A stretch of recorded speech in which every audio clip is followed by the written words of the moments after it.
Oi, meus amores do sétimo ano, todo mundo bem? E aí, vamos dar continuidade às nossas aulas de interpretação de texto? Vamos lá?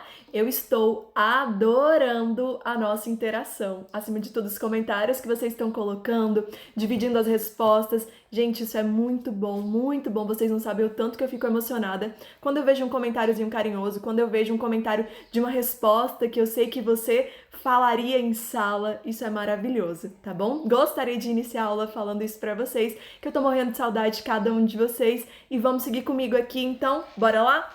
Primeira coisa, né? A gente vem seguindo uma sequência de reflexões no início da aula e tudo mais, e isso eu tô achando muito bacana. Bacana por quê? Porque eu consigo trabalhar com vocês tópicos e temas que a gente trabalharia em sala de aula mesmo, certo? E aí, nesse mundo da internet, você consegue pesquisar a respeito, assistir outros vídeos, que é muito bacana, né? Essa interação, né, por intermédio desse mundo global, totalmente tecnológico e tal. E aí, então, a nossa imagem de hoje é juntos podemos mais. Cara, quando a gente analisa toda essa questão de individualismo, né, que a nossa sociedade tanto tem atualmente, né, o ato de você trabalhar com o que eu acho, o que eu sou, o que eu tenho, e não olhar o outro. Então, hoje a gente vai trabalhar com a ideia de que juntos nós podemos muito mais, juntos nós somos muito mais fortes. O ato de eu poder contar com outra pessoa, de você poder contar comigo. Cara, nós somos mais fortes nesses pensamentos, certo? Isso é uma questão de amor ao próximo, uma questão de apoiar o outro, né? De ajudá-lo. Acima de tudo, a gente estava falando de um tema muito importante, que era a questão do próprio bullying, né? Então, assim, hoje a gente vai dar continuidade a todo esse processo, ok? Então, pega o seu material maravilhoso, que eu já peguei o meu. Vamos lá? Nossa meta do dia. Como assim, tia? Sempre coloque metas para o seu dia, ok? A meta que a gente tem hoje, então, é corrigir aquele texto, né? A interpretação textual, que era a respeito do texto do Chumbinho. Espero que você tenha lido, gostado da história, tido suas reflexões, ok? E aí, então, a gente adentra a leitura e a interpretação do texto, os estatutos do homem. Só que hoje eu vou precisar, assim como daquele da peste da Janice, eu vou precisar que você aproveite aí, que você tá com a sua internet aberta, ligada e tudo mais, que você pesquise esse poema, ok? Eu vou te mostrar aqui no livro, ele vem mostrando pra gente o linkzinho, ok? Mas como você já está com a sua internet aberta, digita aí no próprio Google os Estatutos do Homem. Vai aparecer o poema, você vai ler o poema todo bonitinho para conseguir responder aos exercícios. Tudo bem? Tia Valéria colocou um trechinho só pra gente dar uma animada. Pega o seu livro mais lindo, mais querido, mais maravilhoso. Abre aí, por favor, na página 204. Texto do Chumbinho. Fez a leitura? Gostou? Também gostei. Olha lá, página 206. Nós temos então a interpretação desse texto, ok? E a questão dizia assim: o herói da situação relatada no texto é o Chumbinho. Não tá perguntando, tá afirmando. E ele quer que a gente descreva esse menino. Era um menino muito alegre, muito simpático, risonho, de estatura mais baixa, ok? Então, era um menino comum. Por que ele pode ser considerado um herói para a historinha? Gente, ele é considerado um herói porque ele literalmente partiu em defesa de uma criança que estava triste, chorando, sendo acuada, sendo humilhada perante outras crianças, né? E ele tomou isso para ele como uma pessoa próxima, íntima, e foi lá e realmente colocou as caras e tentou lutar por uma criança que estava ali de forma muito indefesa. Por isso, ele pode ser considerado o herói da história, né? Alguns objetos são conhecidos por nomes diferentes, atribuídos a eles devido a uma relação de semelhança. Você sabe, lembrou o que é a magrela? A magrela que a gente veio falando era a bicicleta, né? Que é algo mais fininho e tudo mais. Em Brasília mesmo é conhecido como magrela. Por que tal objeto recebeu esse nome alternativo? Gente, por ser um transporte leve, menos volumoso, né? Alguns garotos do colégio elite praticavam bullying contra um garoto que era gago.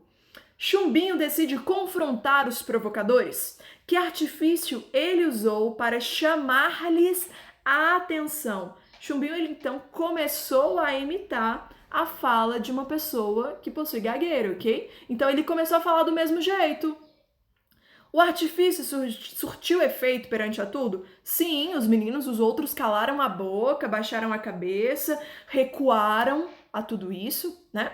Gente, a questão 4, eu peço que você acompanhe todas as questões, as leituras no seu livro, ok? As páginas que a tia Valéria vai colocando é para te mostrar de onde eu estou lendo, tá bom? Olha, 4, para descrever a reação de um dos provocadores, o narrador diz, e um deles falou quase gaguejando também, considerando o contexto. Por que o menino, né, estava quase gaguejando? Letra C. Por medo e surpresa, né, diante da postura do Chumbinho.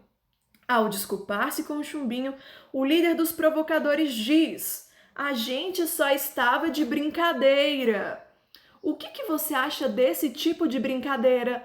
Aguardo o seu comentáriozinho aqui embaixo, faça essa sua reflexão. Você já presenciou uma situação parecida como essa, de uma pessoa ou um grupo específico humilhar outra pessoa de forma, né, brusca, grosseira? Coloca aí pra mim. 6. Um grupo de alunos curiosos assistia passivamente, né, ao desfecho da história.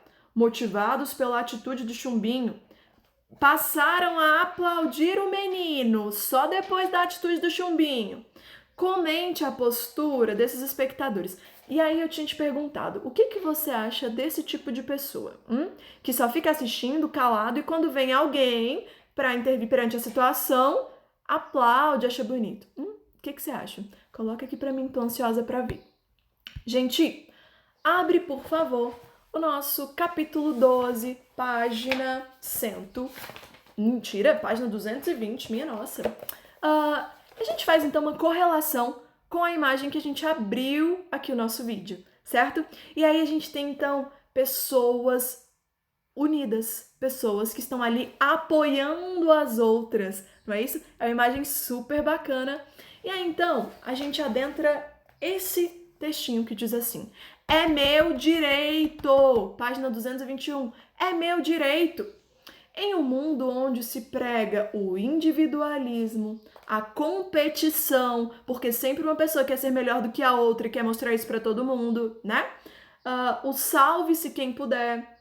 É preciso aprender a olhar para os lados e estender as mãos. Juntos podemos mais. É a frase do dia, a frase para a nossa vida. Juntos podemos mais. Conte comigo que eu posso contar com você. Isso é a nossa união. Vamos lá. A situação é grave, mas há solução à vista. Faz parte dela a adoção de atitudes no ambiente escolar. Caso do respeito, né, e da generosidade, entre outras. São palavras aparentemente vagas, mas bastante sérias. A criança hoje ficou brava por muito pouco. E isso não pode continuar assim, certo? É desde pequeno que se aprende a ser possível vencer ao lado do outro os obstáculos que a vida impõe. Então, o que ele está querendo mostrar pra gente? Que o ato de eu poder contar com outra pessoa me transforma e te transforma em um ser muito mais fortificado, ok? Faça a leitura dessas perguntinhas aqui embaixo, responda no seu livro ou no seu caderno e a gente vai continuando, ok? Vamos lá, página 222. Na página 222, nós temos essa imagem que eu achei fantástica, linda, e diz assim: nesta sessão, vamos conhecer o escritor Tiago de Mello. Então, quando você jogar no Google o títulozinho que é Os Estatutos do Homem, você já vai encontrar o poema que é do Tiago de Mello, vai fazer a leitura dele para poder responder as questões, tá bom? A obra foi escrita pouco tempo depois do golpe de 64.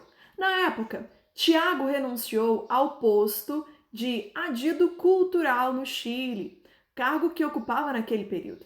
Após a adoção de medidas impostas pelo governo que, na visão, né, de muitos dos cidadãos e tudo mais, cerceavam certos direitos da população, o poeta resolveu então demonstrar sua indignação, compondo os versos. Então esses versos é uma forma de você interpretar, entender os sentimentos, né, do autor, do poeta na época, perante a tudo que estava acontecendo, tá bom? Eu fui e coloquei para você, então, o primeiro trechinho, mas não é só isso. Você precisa acompanhar no site que você encontrar de forma confiável, tudo certinho para você ler todo, completinho, tá bom?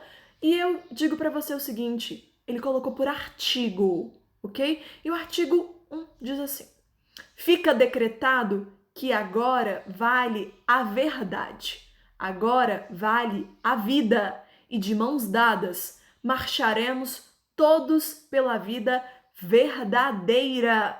Olha o que diz o segundo. Fica decretado que todos os dias da semana, inclusive as terças-feiras mais cinzentas, têm direito a converter-se em manhãs de domingo.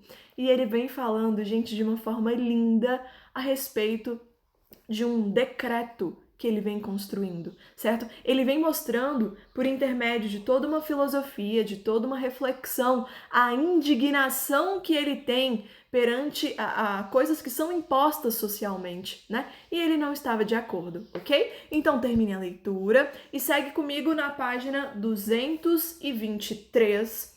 Questão 1 diz o seguinte: o poema apresentado se chama Os Estatutos, né, do Homem. Relembrando o conceito de estatuto, volte umas páginas, bonitinho, justifique o título do poema. Por que o autor, Tiago, colocou como título do poema Estatuto do Homem? Comparando a estrutura, linguagem, função do texto, complete as tabelas a seguir, indicando semelhanças e diferenças entre o poema e o estatuto. Quais são as diferenças e as semelhanças que você encontrou ao fazer a leitura e ao relembrar o que é um estatuto, tá ok? Olha 2. No artigo 1, temos: de mãos dadas, marcharemos todos pela vida verdadeira. O que seria, no contexto, a vida verdadeira? No contexto, né, dessa filosofia, dessas reflexões do Tiago, o que seria uma vida verdadeira? O artigo 2, né, o segundo, determina que todos os dias sejam manhãs de domingo. Como são normalmente as manhãs nesses dias, ou seja, de domingo? Como é que é uma manhã de domingo? Olha o próximo. Porque há referência às terças-feiras como dias cinzentos. Pesquisa sobre isso. O fato de todos os dias poderem se tornar como manhãs de domingo significa que ninguém precisa cumprir suas obrigações, ninguém precisa ficar trabalhando, cumprindo obrigações que nós deveríamos? Será que é isso mesmo? Olha lá, o artigo 3º faz referência a girassóis. Qual a particularidade dessa planta? Analisa aí que ele coloca em curiosidades lá na parte de ciência. Ele fala um pouquinho sobre o girassol. Lê, vai te ajudar a responder isso. Qual é o sentido que se pode alcançar imaginando que todas as janelas terão girassóis? Qual é o sentido disso? É poético, hein? Ao tratar da questão da confiança que os homens terão entre si, o Eurípides estabelece duas comparações: a relação de confiança que existe entre os elementos da natureza e a vivida na infância. Considerando a forma como os elementos da natureza se relacionam, como será a confiança entre os homens que é proposto pelo Eurípides? Como será que é essa relação? Olha 6. Retome os versos que compõem o artigo 5º. Nunca mais será preciso usar a couraça do silêncio, nem a armadura da palavra. Considerando o significado das palavras couraça e armadura, que interpretação você daria aos versos que compõem esse artigo? Anota aí pra gente. Levante hipóteses. Em que situações o homem de hoje pode se ver, né, obrigado a usar uma couraça do silêncio ou armadura das palavras? Que situações ele pode, né, se ver para usar isso? O artigo concede aos homens o uso dos trajes brancos. A que se relaciona a cor branca, aí no artigo 10º. Dessa forma, qual é o sentido desse artigo? Ele foi produzido, proposto para quê? O artigo 12º decreta que tudo será permitido no novo mundo. O parágrafo único que segue, entretanto, proíbe amar sem amor. A outra proibição expressa no poema, localize, você vai encontrar qual é essa outra proibição que nós temos aí. É possível afirmar que houve uma incoerência entre os versos, ou seja, algo que não segue uma sequência lógica, ok? Olha a questão 9. Cada artigo do poema destaca um aspecto do novo mundo. Escolha uma palavra para sintetizar, ou seja, resumir o que cada item prega. É possível que uma mesma palavra apareça em mais artigos, tudo bem? E aí você vai colocar da A até a M, analisando todos os artigos, uma palavra, duas, enfim, que sintetizem, que resumem como um todo o que quer dizer cada artigo desses, tá bom? Olha a 10. Observe a data e o local em que o poema foi escrito. A seguir, leia o boxe, veja também em história. Agora responda. É possível afirmar que existe uma relação entre o conteúdo do poema, o conteúdo, e o momento social vivido pelo país? Você acha que há alguma relação entre conteúdo e contexto histórico? Sim, não? Você vai explicar. Meus amores, eu vou ficando por aqui. Qualquer dúvida que você tiver, qualquer coisa, pode colocar para mim aqui nos comentários e a gente vai interagindo, tá bom? Um beijo enorme para cada um de vocês.